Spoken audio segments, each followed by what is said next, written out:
नमस्कार साथियों, मैं आपका साथी अनिल गुर्जर। साथियों, आज के इस वीडियो में हम बात करेंगे कक्षा 5वीं एवं 8वीं के बच्चों की बोर्ड परीक्षा हेतु जो रजिस्ट्रेशन सत्यापन का कार्य है वो प्रारंभ हो चुका है आरएस के पोर्टल पर। साथियों, आपको इस बार आरएस के पोर्टल पर सत्यापन करते समय कौन कौन सी सुविधाएं उपलब्ध की गई है और क्या क्या सावधानियां रखनी है उसको हम देखेंगे।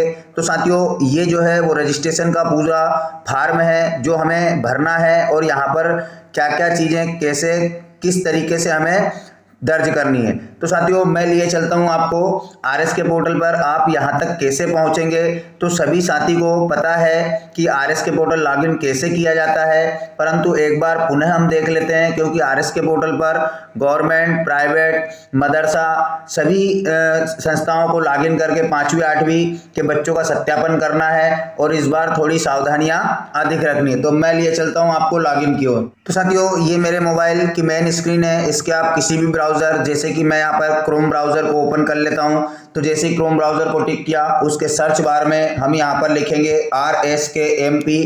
इसके लिंक भी है और यही इसके लिंक है, तो इसको हम टिक कर लेंगे। जो सबसे ऊपर आ रहा है RSKMP राज्य शिक्षा केंद्र का, उसको टिक कर लेंगे। अब यहाँ पर लॉगिन के ऑप्शन आ चुके हैं। सबसे ऊपर साथियों, जो गवर्नमेंट संस्था के टीचर हैं वो अपनी यूनिक आईडी और डेट ऑफ बर्थ पासवर्ड के रूप में दर्ज करेंगे और प्राइवेट संस्था को यहाँ पर PS आईडी दी गई है वो उससे यहाँ पर लॉगिन करेंगे। तो सभी शिक्षक जो है जितनी भी संस्थाएं हैं उनके लिए यहाँ से चेंज करने के ऑप्शन रहेंगे। गवर्नमेंट, प्राइवेट टीचर, मदरसा, गवर्नमेंट एडेड, तो सभी को अपनी अपनी जो आइडिया हैं उससे इसमें लॉगिन करना है। तो यहाँ पर मैं लॉगिन कर लेता हूँ गवर्नमेंट आईडी से। उसके बाद में जो कैप्चा कोड यहाँ पर सेम दिया है वो कैप्चा कोड हम फिल कर लेंगे और उसके बाद में जो है लॉगिन पर क्लिक कर लेंगे। तो जैसे लॉगिन पर क्लिक किया, हम यहाँ पर लॉगिन हो चुके हैं। अब यहाँ पर जो देख रहे हैं आप नया ऑप्शन 2024-25 फिफ्थ एड एग्ज़ाम 2024-25, इसको हम टिक करेंगे। इसमें हमारे पास जो है 3-4 ऑप्शन आ रहे हैं, 5 ऑप्शन। इसमें सबसे पहला स्टूडेंट रजिस्ट्रेशन, जहाँ से हमें रजिस्ट्रेशन करना है। फिर ऐड स्टूडेंट, यहाँ से हम समग्र आईडी के माध्यम से जो बच्चा ऐड नहीं है उसको ऐड कर सकते हैं। स्टूडेंट को ट्रैक कर सकते हैं कि ये बच्चा कहाँ पर दर्ज है। ऐड करने से पूर्व हम ट्रैक करेंगे यहाँ पर समग्र आईडी दर्ज करके। उसके बाद एक बार हमें अगर हमारे यहाँ जो स्टूडेंट दर्ज है वो पूरे दिखाई नहीं दे रहे हैं तो स्टूडेंट डाटा सिंक विद शिक्षा पोर्टल से आरएस के पोर्टल को सिंक कर लेना है। तो वो स्टूडेंट जो दिखाई नहीं दे रहे हैं और हमारे यहाँ दर्ज है वो दिखाई देने लगेंगे। तो इस प्रकार से 4-5 महत्वपूर्ण ऑप्शन दिए गए हैं। वर्तमान में मैं आपको बताता हूँ स्टूडेंट रजिस्ट्रेशन पर, तो इसको हम कर लेंगे टिक स्टूडेंट रजिस्ट्रेशन को। यहाँ पर आपकी संस्था का डाइस कोड आ जाएगा। उसके बाद में क्लास चयन के लिए ऑप्शन आ जाएंगे, 100 पर क्लिक कर लेना है। जैसे ही आप 100 पर क्लिक करेंगे तो आपकी संस्था में जितने स्टूडेंट इस सत्र में दर्ज हैं वो उनकी सूची यहाँ पर दिखाई देने लगेगी। अब क्या करना है कि पर्टिकुलर जिस स्टूडेंट को यहाँ से वेरीफाई करना है, सत्यापन करना है, उसके सामने जो सही का आइकॉन बना है उस पर हम टिक करेंगे। साथियों, एक और बात बता दूं, यहाँ पर बहुत सारे बच्चों के सामने डिलीट के ऑप्शन आ रहे हैं और कुछ के सामने नहीं है। तो ये क्यों नहीं है मैं बता दूं आपको। जो डिलीट के ऑप्शन नहीं है, समझिए उन बच्चों का आपने सत्र में कभी ना कभी एक बार सत्यापन किया है। जैसे कि रजिस्ट्रेशन आपने ओलंपियाड की परीक्षा के लिए किया हो या NMMS की परीक्षा के लिए उनका सत्यापन किया है, तो उन बच्चों को आप अपनी आईडी से नहीं हटा सकते क्योंकि एक सत्र में आपने पूर्व में उनका रजिस्ट्रेशन कर चुके हैं, तो उनके सामने डिलीट के ऑप्शन नहीं है। तो ऐसे बच्चे हैं जो उनके सामने डिलीट ऑप्शन नहीं है जिनका सत्यापन आपने कर दिया है। तो मैं लिए चलता हूं आपको एक बच्चे का। तो हम यहाँ पर एक जिसका सत्यापन हमने कर दिया उसी बच्चे की आईडी पर क्लिक करते हैं। सबसे पहले यहाँ पर देख रहे हैं आप संस्था का नाम, डाइस कोड, बच्चे की समग्र आईडी, उसका नाम। तो साथियों, अब आपको विशेष ध्यान ये रखना है कि नाम कौन सा रखें हम।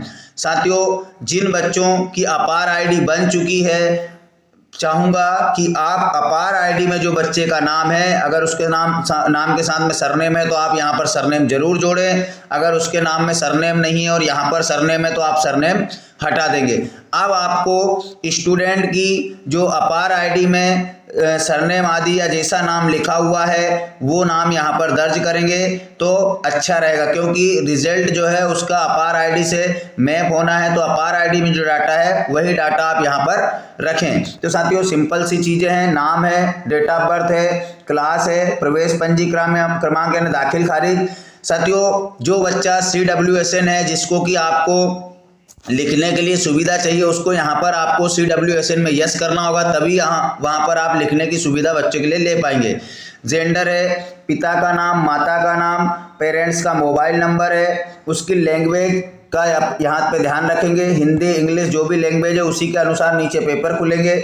जो हिंदी मीडियम के हैं, जो SC/RT के हैं, वो पहली लैंग्वेज हिंदी चयन करेंगे, उसके बाद में सेकंड लैंग्वेज में अंग्रेजी स्वतः आ जाएगा, और थर्ड लैंग्वेज उसकी क्या करना है, तो साथियों भाषा का चयन नहीं।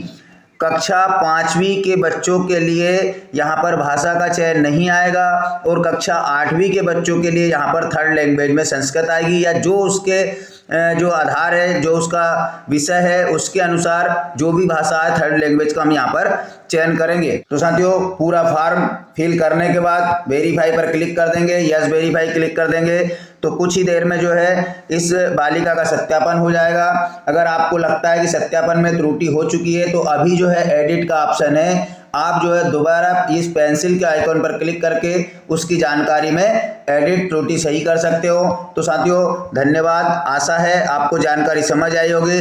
साथियों अभी बहुत सारे ऑप्शन RS के पोर्टल पर आना है, अंक प्रविष्टि के, अर्धवार्षिक के, प्रोजेक्ट के और वार्षिक परीक्षा के कितने अंक चढ़ाना है, कितना अधिभार, उन तमाम चीज़ों के वीडियो आपको 1 to 1 मिलेंगे। तो साथियों जिन शिक्षक साथियों ने अभी तक चैनल को सब्सक्राइब नहीं किया है, प्लीज़ चैनल सब्सक्राइब कर लीजिए ताकि उन वीडियो के नोटिफिकेशन आपको मिलते रहें। तो धन्यवाद साथियों, मिलते हैं इसी प्रकार की नई जानकारी के साथ अगले वीडियो में, तब तक के लिए जय हिंद।